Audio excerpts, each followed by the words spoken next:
quels sont les 3 points clés de l'alignement sales et marketing?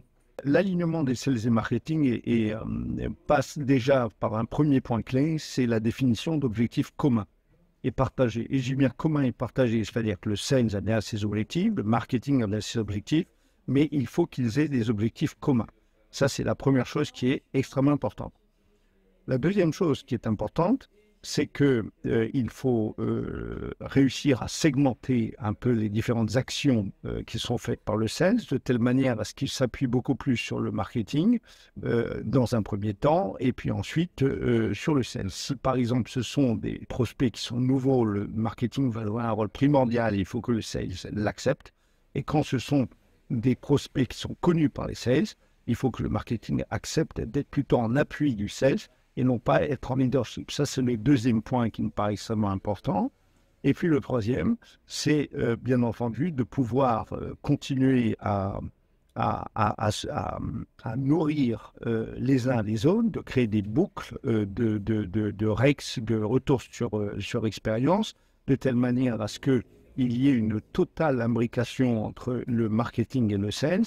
Le marketing joue un rôle donc, du départ jusqu'à l'arrivée, et le sales pouvant travailler avec le marketing de l'arrivée jusqu'au départ. Alors, premier point, je pense à une définition très claire des termes. C'est quoi lead? C'est quoi MQL? C'est quoi SQL? Il doit y avoir un consensus, ça doit être validé et on n'y revient plus. Ça, c'est le premier point. Le deuxième, nous, on aime bien parler de ce marketing. Donc, vraiment, un mix des équipes avec des points qui sont au maximum communs. Et justement, on va échanger sur des métriques qui sont également validées. Et enfin, quelque chose de très important chez nous, c'est de l'ordre du culturel, c'est l'absence d'éléments variables en termes de rémunération, qui peut avoir tendance à tirer les équipes dans un sens ou dans l'autre. Donc tout le monde est très aligné par rapport à ça et on est dans une grande transparence. Bonjour. Alors, pour l'alignement sales et le marketing, pour moi, le premier élément clé, c'est d'avoir une direction commune qui va englober justement les deux fonctions pour que les objectifs soient partagés et que le chemin soit très clair. La deuxième chose, c'est aussi de créer des ponts entre les équipes marketing et les équipes sales. Les ponts peuvent se faire dans les transversalités des fonctions. On peut passer des sales au marketing réciproquement. En tout cas, c'est le cas chez JCDecaux. Et la troisième chose, c'est d'être très ouvert sur ce qui se fait sur le marché pour pouvoir se challenger en permanence et apporter de l'innovation aux équipes sales et marketing. Merci. Et pour conclure, 10 takeaways. Le premier sur la culture interne, même si vous parlez la même langue, assurez-vous de parler le même langage. Il y a beaucoup de malentendus qui naissent entre les équipes sur la définition différente par les uns par les autres des mots, des objectifs, des priorités, qu'est-ce qu'un lead, etc. Donc mettez-vous d'accord sur la terminologie.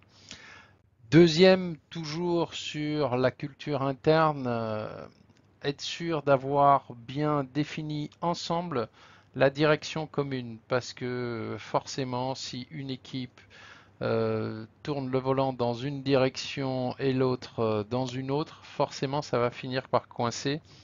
Donc, mettez-vous d'accord sur le trajet, visez la bonne direction ensemble.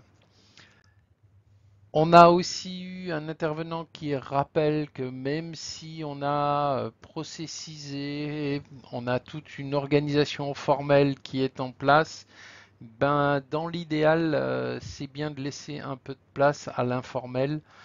La discussion autour de la machine à café qui fait que on peut discuter des comptes, on peut discuter des futurs prospects, etc.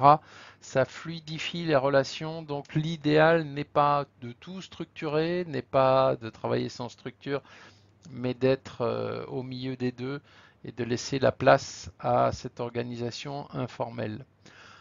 Étape suivante dans le processus, le marketing stratégique. Quel que soit le niveau de complexité de votre segmentation, il est important que tout le monde se mette d'accord sur comment on l'a fait, comment on l'organise, comment on s'en sert. Et là, la collaboration entre les sales et le marketing est fondamentale. que ce soit des données terrain qui remontent via les sales pour la segmentation ou que ce soit des données sourcées par le marketing ailleurs dans l'entreprise ou à l'extérieur, c'est vraiment important de bien comprendre comment est fabriquée la segmentation et comment elle est exploitée. En termes d'exploitation, on a beaucoup d'entreprises qui font ce qu'on appelle du lead passing. Le marketing crée via le digital souvent des leads. Ces leads sont passés aux sales qui les travaillent pour closer. Que ce soit Forrester ou McKinsey, maintenant tout le monde s'accorde à dire que l'idéal, c'est plutôt une structure en biseau où tout au long du process, les sales et les marketeurs vont collaborer. En majeur sur le marketing stratégique sera le marketing, bien entendu, mais les sales doivent déjà être présents.